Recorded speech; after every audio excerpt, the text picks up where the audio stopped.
Amin. Mari Bapak Ibu, kita persiapkan hati kita persiapkan hidup kita untuk memasuki ibadah pada pagi hari ini. Mari bersama-sama kita menutup mata, kita berdoa. Terima kasih Tuhan Yesus Allah yang baik ya Tuhan. Kami tahu Tuhan, Engkau selalu mempunyai rancangan yang terindah dalam hidup kami Tuhan Yesus. Engkau yang melihat jauh ke depan Tuhan. Engkau yang memegang hidup kami Tuhan. Meskipun saat ini mungkin hidup kami ada yang sedang di atas, ada yang sedang di bawah Tuhan. Semuanya ini Tuhan sesuai dengan rencana-Mu, sesuai dengan waktu-Mu Tuhan. Dan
kami Tuhan segenap umat-Mu tempat ini, kami siap untuk memuji nama-Mu lebih lagi. Kami umat-Mu Tuhan, hanya di dalam nama Tuhan Yesus kami berdoa ucap syukur. Bersama-sama kita katakan amin. Shalom Bapak Ibu semua.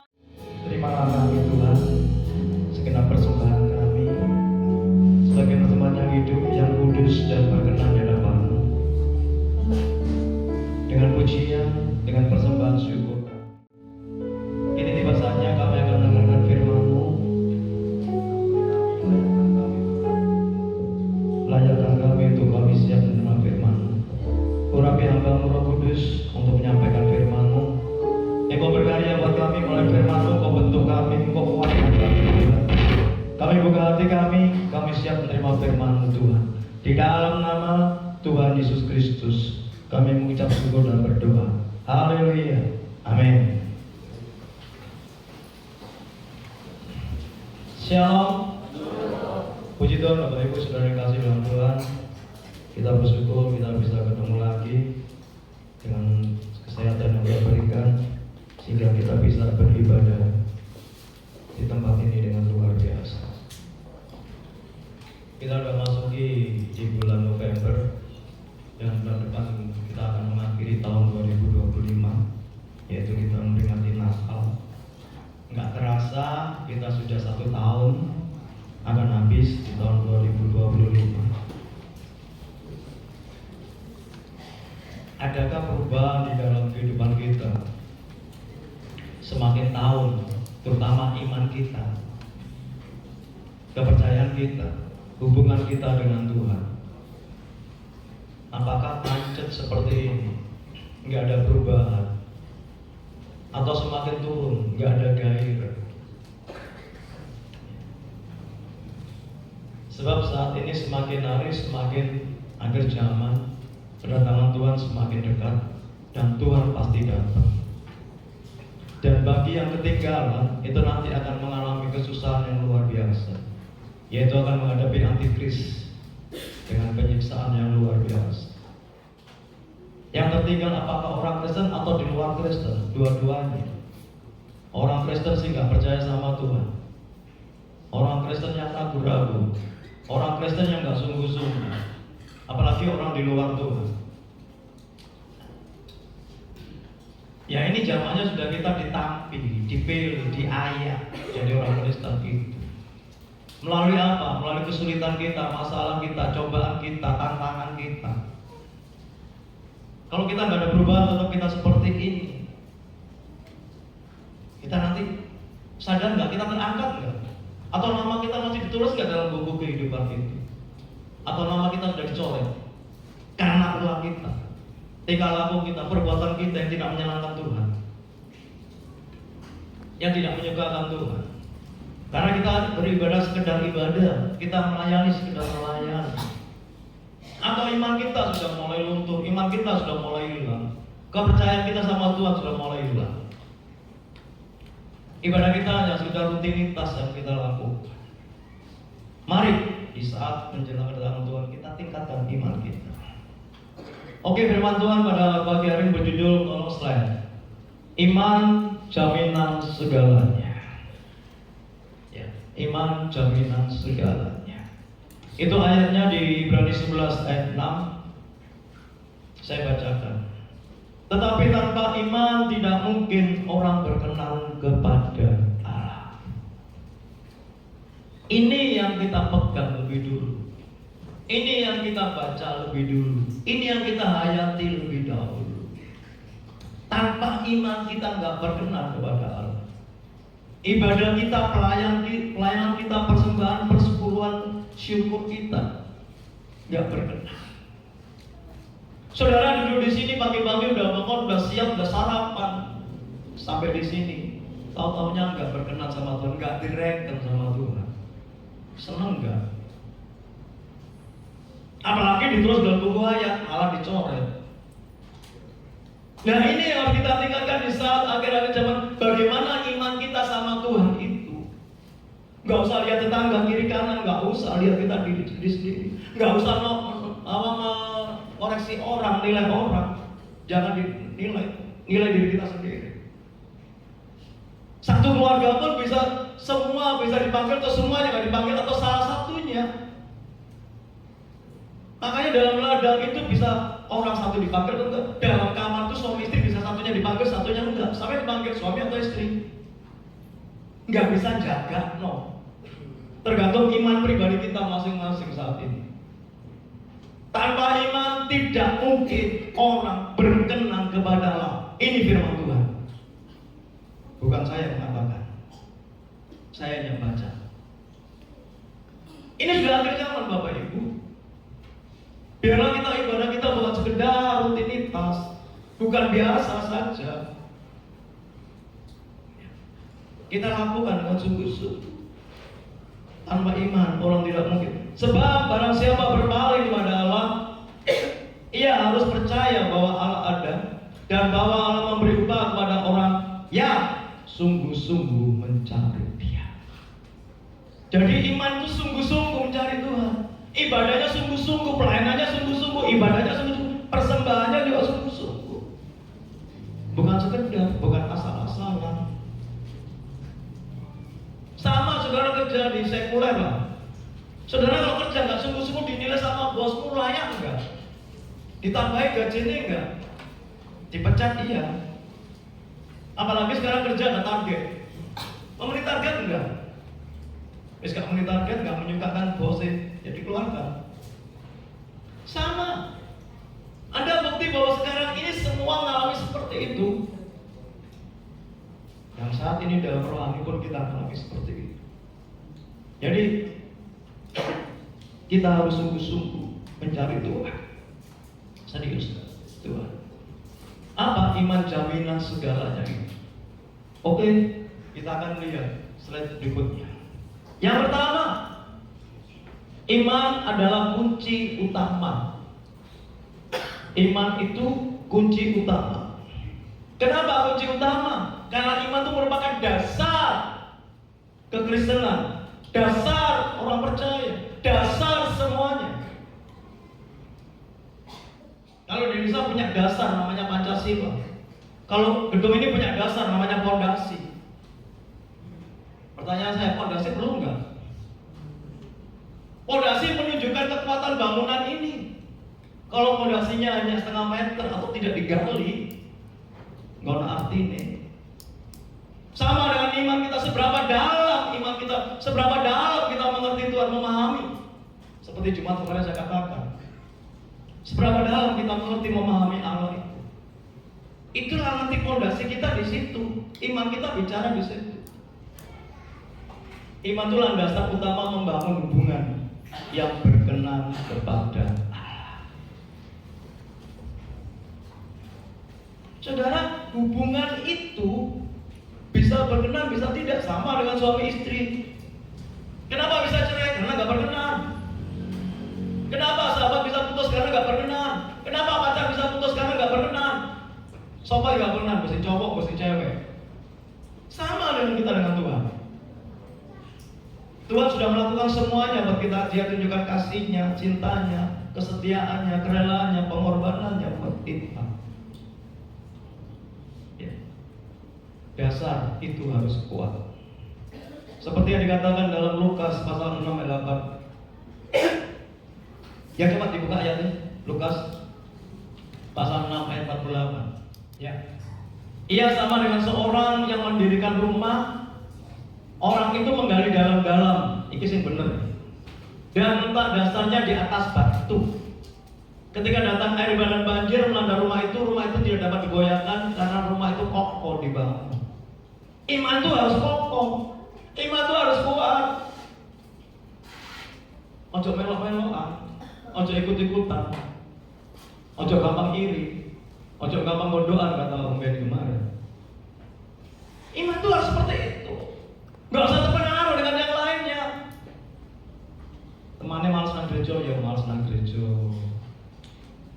Temannya seenaknya, ya kita seenaknya. Enggak.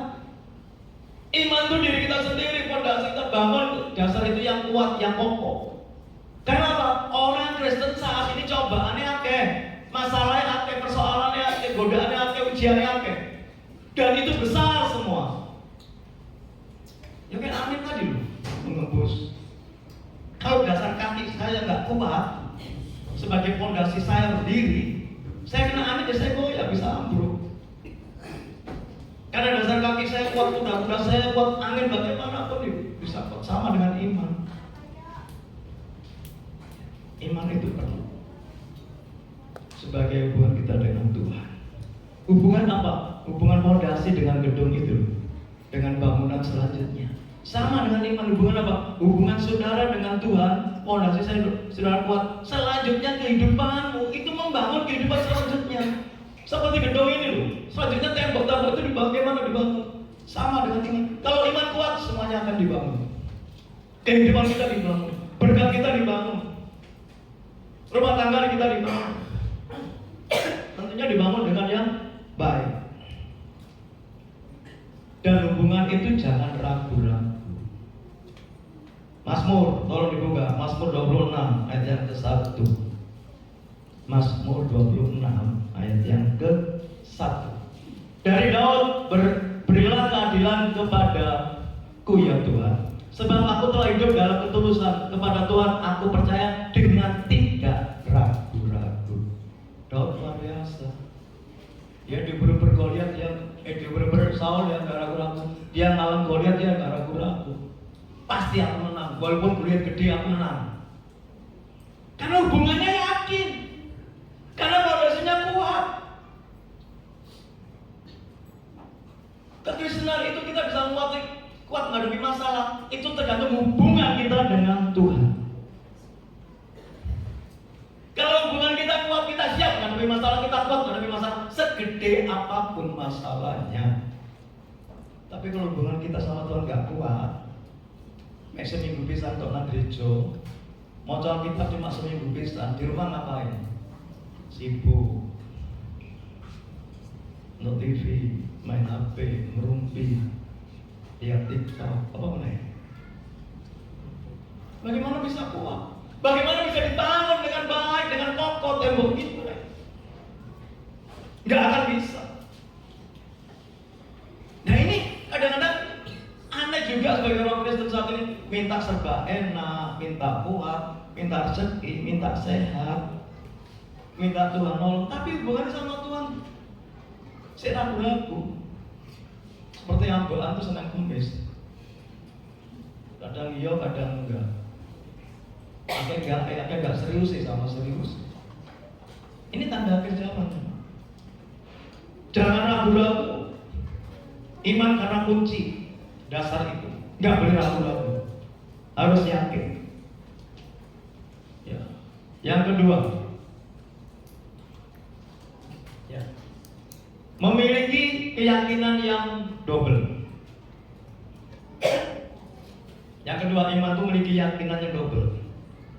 Yang double itu apa? Satu, Allah itu ada dan Allah memberikan upah. Percaya bahwa Allah ada dan Allah memberikan upah bagi mereka yang mencari dengan sungguh-sungguh.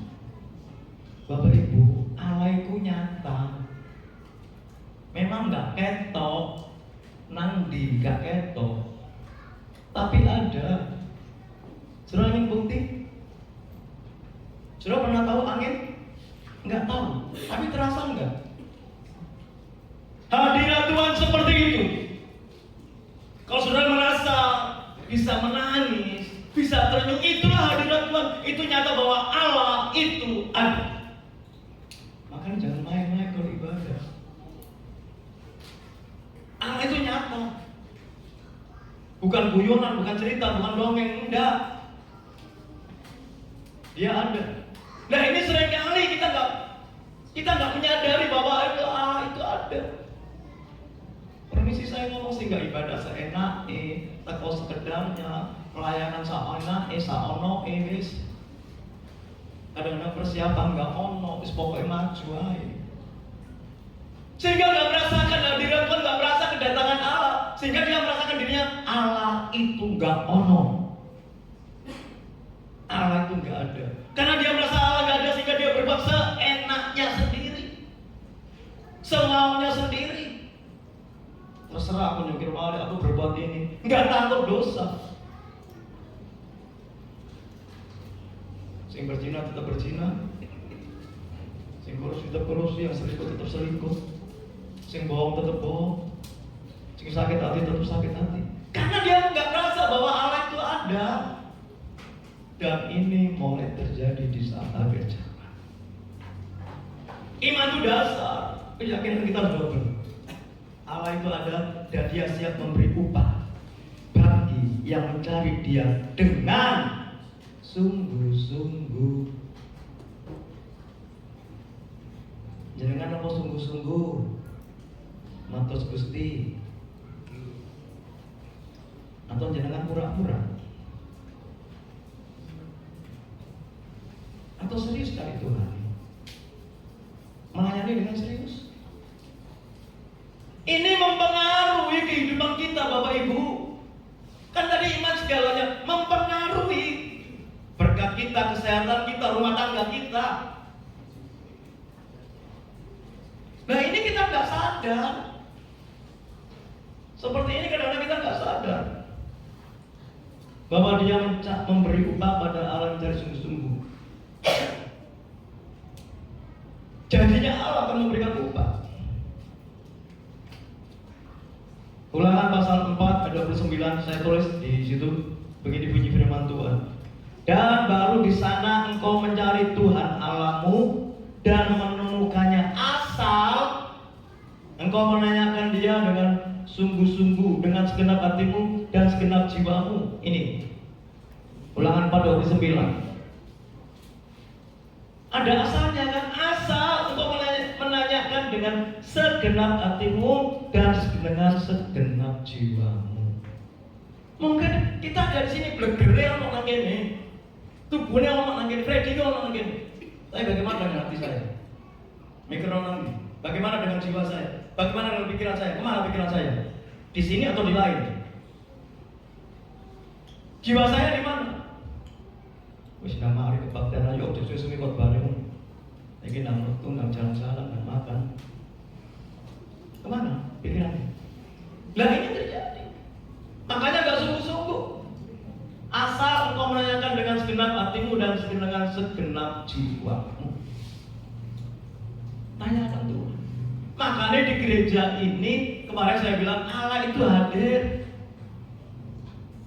Tanyakan Tuhan, ngapain aku ada masalah? Tuhan, kenapa hidupku seperti tak tahu orang Tuhan? Dia akan menjawab. Dia menyelidiki segala hati dan niat itu. Serius enggak? Serius enggak? Dalam 1 Tawarik 8:9, Tuhan menyelidiki segala hati dan niat dalam kita mencari atau menghampiri Tuhan. Loh, kalau gembala gak ngerti hati kalian, aku pun gak ngerti. Saya ngerti Tuhan niatmu di sini ngapain? Kamu melayani Tuhan niatnya apa? Kamu ibadah niatnya apa? Saya ngerti Tuhan. Nanti dibaca di rumah 1 Tawarik itu. Tuhan menyelidiki segala hati dan niat dalam kita mencari Tuhan. Jadi roh Tuhan itu serius atau tidak? Ibadah kita sih nilai itu Tuhan.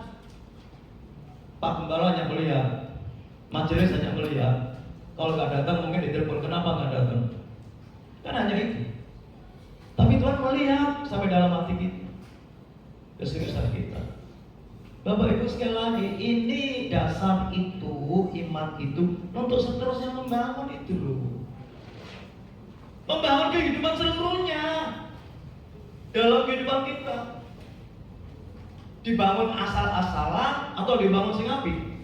Tergantung dari iman, tergantung dari fondasi tadi. Kuat enggak bangunan itu? Tergantung dari fondasinya. Ya. Kita yakin enggak Tuhan itu ada?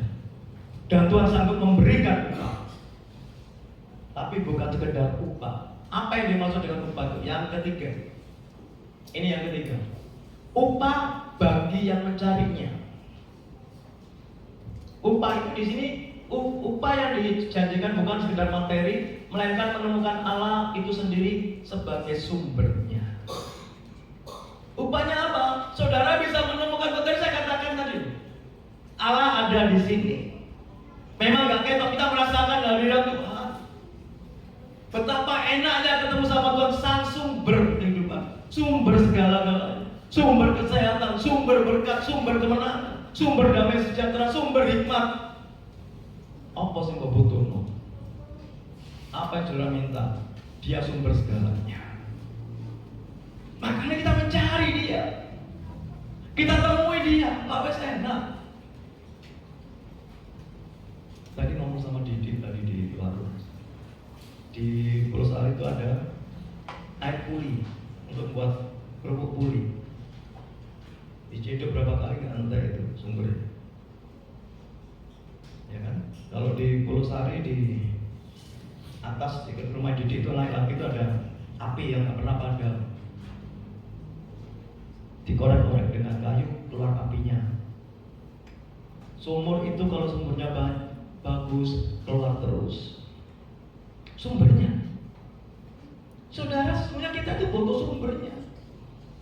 Nah, makanya kita mengambil sumbernya dengan sungguh-sungguh. Kalau musim kekeringan, Anda lihat orang-orang di Jawa Tengah, orang di daerah mana itu Bojonegoro itu, dia mencari air jauh, cari sumbernya. Sama dengan kita tuh sumbernya wis ono, tinggal kita mau mengambil enggak? Mau mengambil enggak? Upahnya itu, apa upahnya? Upahnya kita bukan hanya materi, tapi kita ketemu langsung dengan sumbernya, yaitu Yesus Kristus Tuhan. Asalkan iman kita dengan sungguh-sungguh dan serius mencari Dia. Amos pasal 5 ayat 4. Sebab beginilah firman Tuhan kepada kaum Israel, carilah aku, maka kamu akan hidup. Harus jelas kan? Golek Tuhan dengan sungguh-sungguh, yang serius. Janjinya kamu akan hidup. Hidup apa? Ekonomimu hidup, keluarga rumah tanggamu hidup, kuliahmu hidup, sekolahmu hidup. Artinya apa? Hidup bisa menikmati, seger kewarasan. Ini memang Tuhan carilah dengan sungguh-sungguh. Bapak Ibu, ini sudah akhir zaman. Ojo guyonan, ojo mainan dalam ibadah sing serius. Kadang-kadang orang ibadah masih ada omong-omongan, bisik-bisikan. Ada yang masih buka HP lihat WA. Apakah itu mencari Tuhan? Tadi saya ngomong gak usah lihat kiri kanan, lihat diri kita sendiri. Gak usah mengoreksi orang lain, gak usah menilai orang lain, lihat kita diri sendiri. Ini udah akhir zaman. Jangan firman Tuhan diberkati, enggak. Saudara mau diberkati kalau iman saudara benar. Kalau hubunganmu sama Tuhan ketemu baik, kalau kamu ketemu sumbernya dengan sungguh-sungguh, dapat berkat yang luar biasa. Ingin dipulihkan, ya cari sumbernya. Ingin keluargamu dipulihkan, cari sumbernya. Ingin ekonomi dipulihkan, ekonomi, cari sumbernya. Ingin dapat kesehatan, cari sumbernya. Mas gampang. Nggak susah jadi orang Kristen itu. Cuma buat susah kita sendiri. Tuhan, hidupku nggak berubah-ubah, masalahku nggak entek-entek. Rumah tanggaku kok gini, nggak ketemu sumbernya. Ya sampai kapan mas seperti itu? Janjinya dalam Amos kan jelas. Carilah aku, maka kamu akan hidup. Firman Tuhan nggak bojoin, nggak pernah berdusta. Firman Tuhan itu ya dan amin. Cari, tapi nyari aja main-main. Cari yang serius seperti semacam kemarin saya katakan, memahami dan mengenal Allah. Itu yang Allah rindukan. Pahami Allah itu, kenali Allah dengan sungguh-sungguh. Wah, aku kenal Yesus waktu Natal. Wah, aku kenal Yesus waktu Paskah. Lah bentino nih. Kenal kan? Ketemu nggak bentino sama Yesus? Tiap hari ini loh, sudah ketemu nggak? Main minggu dong. Itu pun kita meminggu kan bersama hadirat Tuhan. Karena nggak sungguh-sungguh mencari Tuhan. Bukan tidak dengan segenap hati, tidak dengan segenap jiwa, karena terbiasa minggu yang di gereja. Maka gereja ke Pak Gembala telepon, majelis telepon, sungkan aku. Kalau nggak melayani sungkan, melayani karena terpaksa. Kamu udah kasih Tuhan, apapun keadaan, layani Tuhan dengan sungguh-sungguh. Jangan karena terpaksa. Karena itu dasar imanmu akan membentuk dirimu sendiri. Disitulah nanti masa depanmu akan ada. Kalau kau ingin berkati, ingin masa depan, ingin mencapai masa depan yang baik dan sesungguhnya sesuai Yeremia 29 ayat 11, layani Tuhan dengan sungguh-sungguh. Jangan terpaksa, jangan karena sungkan, layani dengan hati. Kemarin dari saya beberapa bulan yang lalu, bagaimana kalau keadaan hati? Harus dengan segenap hati, apapun keadaan, apapun sikonnya. Karena itu berkaitan dengan iman saudara, berkaitan dengan masa depan saudara, berkaitan dengan berkat saudara, berkaitan dengan jodohmu nanti. Mari kamu gak melayani Tuhan. Sebab saya mencari, aku akan memberikan hidup. Dalam Matius 6 ketika carilah dulu kerajaan Allah dan kebenaran, maka semuanya ditambahkan. Janji Tuhan kan enak. Carilah Tuhan dengan serius, dengan sungguh-sungguh. Maka semua ditambahkan, semua apa? Sing mbok kepingini, sing mbok rindukan, sing mbok butuhkan, itu ditambahin nyo. Kepingin jodoh, nyo. Kepingin rezeki, nyo. Kepingin sehat, nyo. Kepingin punya rumah, nyo. Punya sepeda motor, nyo. Ya, itu firman Tuhan. Itu maksudnya ditambahkan. Kalau kita mencari Tuhan Yesus, ini upahnya. Upah bagi yang mencari. Upah bagi yang mencarinya. Terus sekali lagi, saya Saudara, bahasa saya bahasa mencari itu apa sih? Kalau saudara mencari anting-anting sing hilang, apalagi mungkin 5 gram, apa mereka lagi mas hargai larang. Saudara digolek, oh alah kalau ya wes, engko tuku meneh. Kira-kira seperti itu enggak? Atau dicari, sapu sana sapu sini, kolong lemari, kolong porsi disapu, digoleki sampai jengking-jengking, sampai dodok-dodok. Betul nggak? Itu mencari, ada upaya, ada usaha, ada pengorbanan. Nggak asal, ada niat. Betul nggak? Apa sekedar lihat golek itu? Saya sekarang ketemu ya wes. Nah ini sedang terjadi saat ini. Wes pokoknya gereja nggak ketemu Tuhan ya wes. Doa, amin, doa berkat, amin. Wes pulang, entah sepeda motor, tidak ada perubahan dalam hidupnya, nggak ada pemulihan dalam hidupnya, ekonominya masih mono, pacet mono, keluarganya pacet mono, nggak ada perubahan. Sopo sing salah? Engkau nyalano Tuhan, engkau nyalano si A, si B, si C, tapi dia merasa nggak pernah salah, merasa benar. Aku senang gereja kok, aku harus melayani. Ya. Sama dengan saya dulu. Tuhan, aku setelah muda, jodohku di kono. Umur 30, kurang apa Tuhan? Dia hanya mengoreksi diri. Ya tetap bergumul sama Tuhan, tetap berdoa sama Tuhan. Ya kan? Upah mencari apa yang kau cari mendapatkan, asalkan dengan sungguh-sungguh. Selanjutnya setelah mencari Tuhan dengan sungguh-sungguh, apa yang kita dapatkan? Kita akan melihat ini. Yang keempat, kita akan melihat kebenaran yang tidak terlihat. Kalau kita sudah ketemu dengan Allah dalam mencari, kita akan melihat kebenaran yang tidak terlihat. Tadi kan saya bilang, Allah itu nggak ketok, nggak nampak. Kalau saudara lihat Allah, nampak Allah, saudara mati. Musa aja nggak bisa melihat. Paulus yang namanya Saulus nggak bisa melihat, hanya sinar. Siapa sih kuat melihat Allah? Nggak bisa. Nah, melalui iman itu kita bisa melihat Allah, melihat kebenarannya.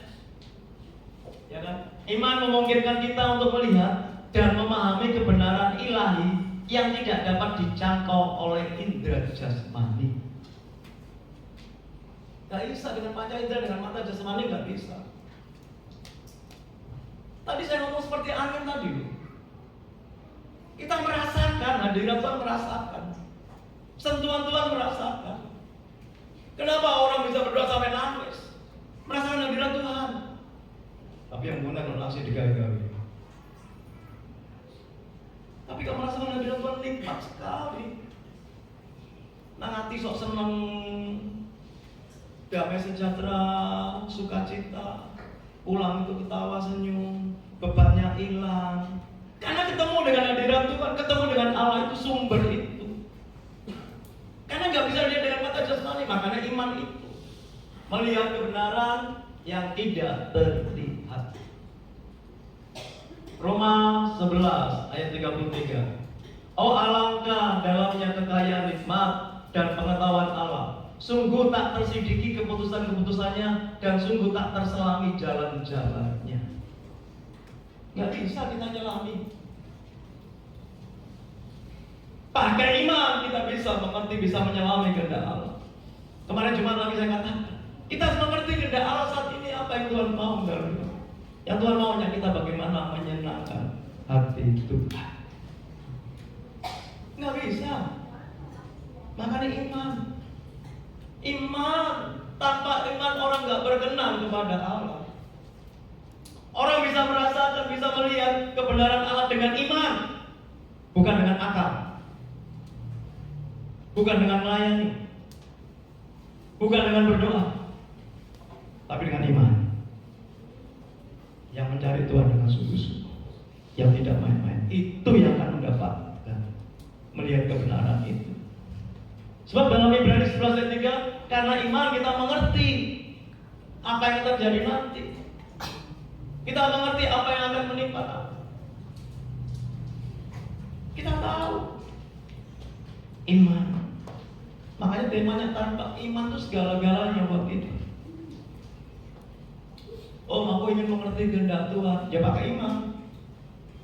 Cari Tuhan dengan sungguh-sungguh. Kalau ketemu Tuhan bisa ngomong, iki loh kehendakku, iki loh mauku, anakku, kamu harus begini. Enggak mungkin Tuhan diam. Saudara, sekali lagi Tuhan enggak pernah diam. Selalu berkata-kata. Karena dia hidup, bukan patung sing bergegep mek menentok ini. Enggak. Dia hidup, dia bisa ngomong, bisa komunikasi. Saudara tanya, dia jawab. Cuma karena saking dapetnya kita pernah gak ngomong. Hati kita mengeraskan, seperti orang Israel itu mengeraskan hatinya. Tapi kalau kita ketemu Allah ini, kita melihat dengan iman, melihat kebenaran. Makanya betapa pentingnya iman itu dengan sungguh-sungguh. Kalau saudara ingin menikmati hadirat Tuhan, ingin melihat kebenaran itu, ya ini iman itu. Iman melihat kebenaran yang tidak terlihat dengan jasmani. Memang jalannya Tuhan tak terselami, ya tak tersidiki oleh cara kita, tapi Tuhan memberikan iman kita untuk kita bisa melihat. Terus yang terakhir, yang kelima, iman itu punya kekuatan dalam tantangan. Ini puncaknya. Ini yang kita hadapi. Jadi kita perlu iman.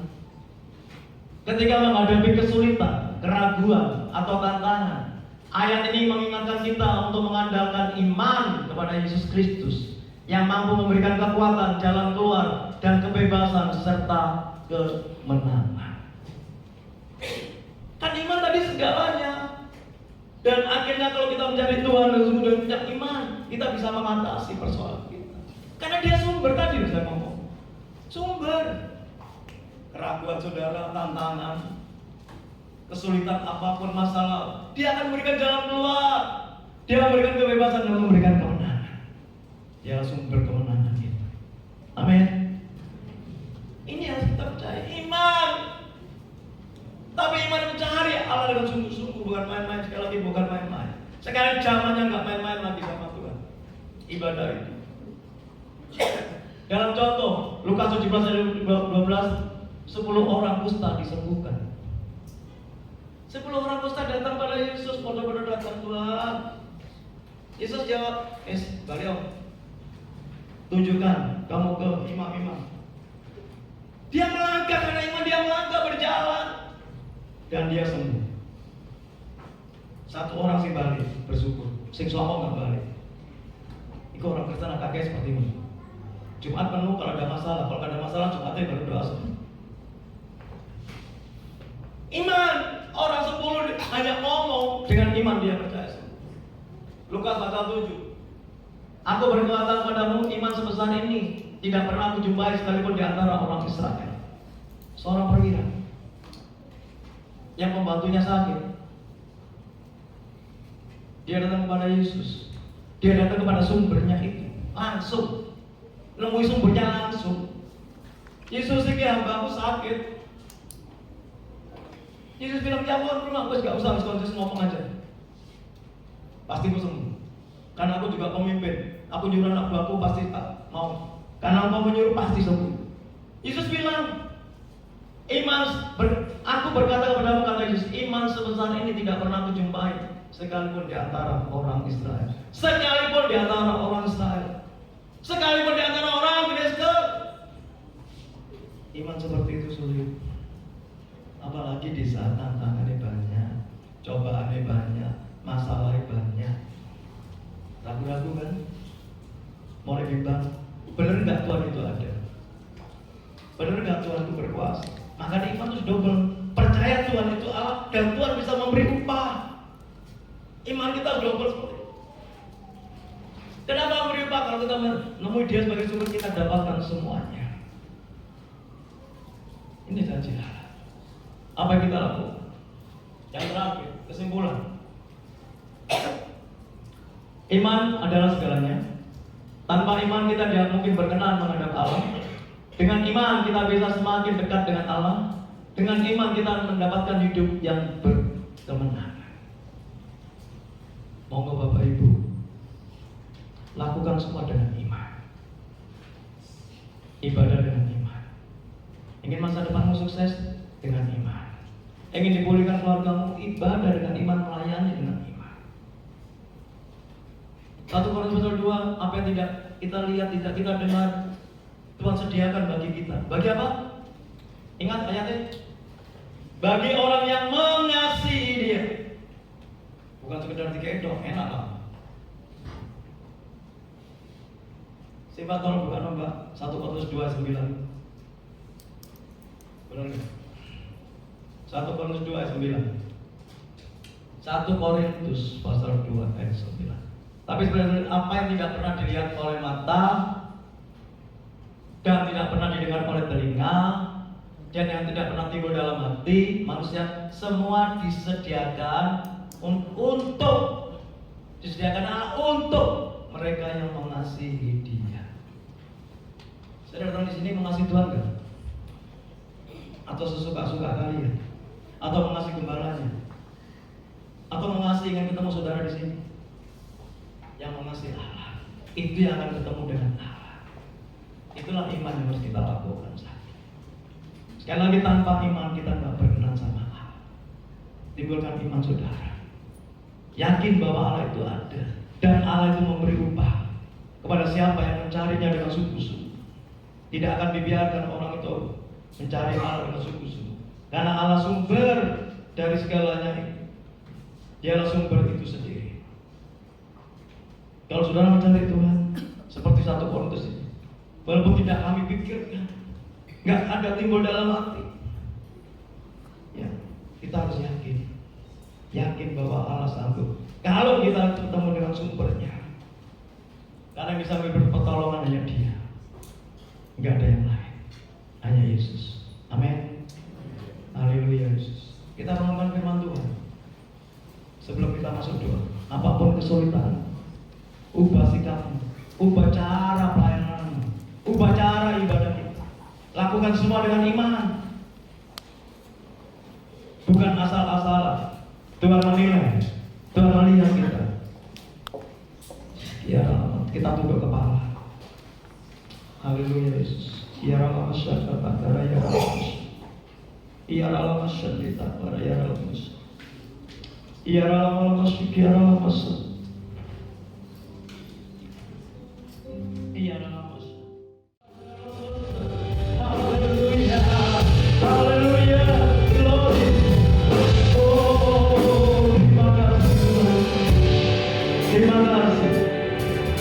Terima kasih buat firman. Ampuni kami yang kurang sungguh-sungguh dalam beribadah. Ampuni yang selama ini kami kurang menggunakan iman. Kami hanya sekedar datang, kami hanya sekedar melayani. Ampuni kami Tuhan. Ampuni kami. Kami ingin ketemu dengan Engkau, berjumpa dengan Engkau, menikmati sumber itu. Engkau menyediakan kehidupan, Engkau menyediakan kemenangan, Engkau menyediakan berkat. Ya Allah masad, ya Allah masad, ya Allah masad. Ampuni kalau selama ini kami belum mendapatkan semuanya itu. Mungkin cara kami salah. Ampuni Tuhan. Roh Kudus menerangkan firman. Roh Kudus mampukan kami untuk melangkah. Iman kami dengan sungguh-sungguh mencari Engkau, menghampiri Engkau. Terima kasih, berkati jemaatmu yang hadir saat ini. Hamba-Mu boleh selesai bicara, tapi Roh Kudus terus bekerja, berkarya Tuhan. Seluruh yang hadir, para pelayan, seluruh jemaat-Mu Tuhan, biar kami melangkah dengan iman. Tanpa iman orang tidak berkenan kepada Allah. Kerjakan semuanya untuk iman, dengan sungguh-sungguh mencari Allah. Jangan main-main. Terima kasih Bapak, terpujilah nama-Mu. Berkati kami semua, kami menerima kuasa-Mu, kami terima firman-Mu dengan sukacita. Terima kasih Tuhan. Dalam nama Tuhan Yesus Kristus kami ucap syukur berdoa. Semua yang berkati Tuhan katakan amin.